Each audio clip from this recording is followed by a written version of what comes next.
Welcome back, everybody. Time now for What's Hot, where we talk about the stories that have us all talking. We're joined by Tracy Johnson of Tempo Milwaukee, and Jeff Wagner is back. Should the Packers make Aaron Rodgers the highest paid quarterback in the NFL? Various media outlets are reporting that things are getting pretty close to an agreement with the quarterback and the Green Bay Packers and Aaron Rodgers. Now, they're still roughly $2 million per year apart on their offers, but still, they're talking about a lot of money. It could be $25 million a year when all is said and done. First of all, Tracy, you haven't had that baby yet? I didn't think I'd see you today. I'm late. Surprise. That's exactly what Steve said when Tracy walked I didn't in. expect to see her today. Either that or you had the baby and you're just back right away. Just kind of not that bounced back. hardcore. Well, it's great to see you. Yeah, look, here's the deal. Aaron Rodgers, in my opinion, is the best player in the NFL. I think, obviously, the Packers, it's interesting. There's not necessarily a rush because he's under contract next year. But I think from a matter of fundamental fairness, they recognize that he is grossly underpaid. They will pay him more than Joe Flacco. And from what I understand right now, they're very close. They're within. They're offering $21 million a year, and the question is, will it be $23 million? Aaron Rodgers deserves every dime he gets. I think they're going to do a deal sooner rather than later, and that's good news for Packers fans. Well, and it's going to be a long-term deal. I mean, right? They want to hang on to this guy. It's a crown jewel. My question is, does anybody really object to this? I mean, he's the reason that the Packers are so great, and they're covered, I think, from other angles. I know we lost a few people this year, but we've got our wide receivers covered. I think this is great. Aaron Rodgers deserves it, and I think he deserves to be with the Packers for a long, long time. Is anybody worried that this could come down to an ego thing where it has to be the biggest deal out there? I mean, it could be a really, really good deal, but does Aaron Rodgers need the biggest deal? Well, I think part of the talent that Aaron Rodgers has, part of his fire is the fact that he does kind of play with a chip on his shoulder. He doesn't forget the fact that, he wasn't drafted at the top of the draft back then. I think people have always sort of underrated him. So I do think it's important for him, at least in the short term, he's going to want to be the highest paid player in football. And I think the Packers are willing to make him that. Now, the truth is, 3 years from now, who knows what that's going to be. But I think they're going to step up to the plate. And the truth is, the way the NFL works now, you need a great quarterback. That's a good point. Jeff Wagner, thanks so much. And I think the Cubs just won because there's a producer in the newsroom applauding. Coming up next, it's the mini-series that had millions of people watching and crying last night during the finale. Will the Bible have an effect on future Hollywood productions? More of What's Hot coming up after the break. Today's TMJ4 News. You ask, we investigate. This should be alarming to all of us. A hidden drug crisis in our suburbs. All over the county, everywhere. Phony 911 calls. They're tying up a dispatcher from somebody who has a true emergency. Where your tax dollars really go. Look how much they're spending for that one courtroom. Wow, that's a lot of money. Do you hear squealing of brakes on a regular basis? Oh yeah, all the time. Today's TMJ4 News. On your side.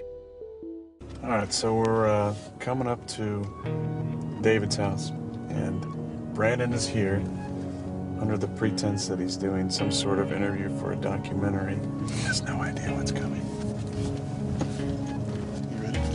Hopefully we can get him comfortable talking about some of the stuff he went through. I feel like he's got a great story. I let that guy in. Hey.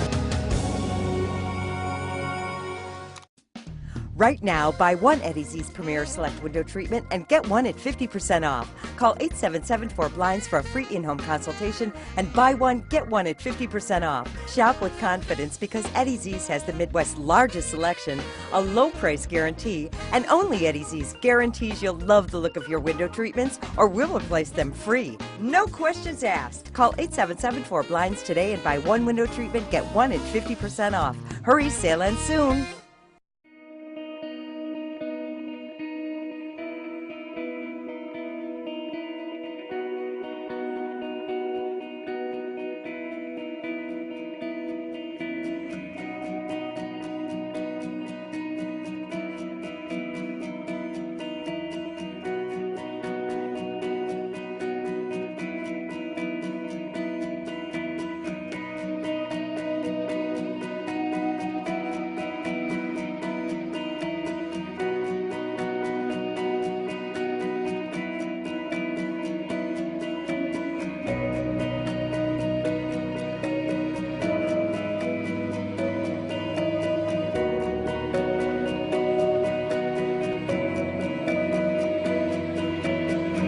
to cancercenter.com/second opinion. Cancer Treatment Centers of America and Northern Illinois.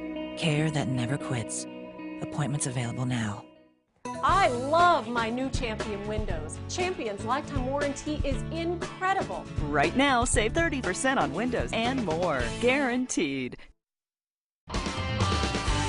Well, welcome back, folks. Happy Monday, happy opening day, happy first day of April. It would be a perfect opportunity to do April Fool weather jokes, but it's really out there, the cold air, and the cold air is going to stick around right through tomorrow on Tuesday. More high pressure, more northwest winds out of Canada, but later on in the week, we're talking a warm up, and we should see temperatures return to about 50 degrees. Okay, we are the Brewers' official forecasters, and tomorrow they have a night game. Clear to partly cloudy skies, cold temperatures once again, northwest winds at 6 to 15 miles per hour, 35 degrees. And by the time you walk out, you better have that jacket with you because it'll only be around 30 degrees with mostly clear skies. That cold air has moved in. Our high temperature day, 36 degrees.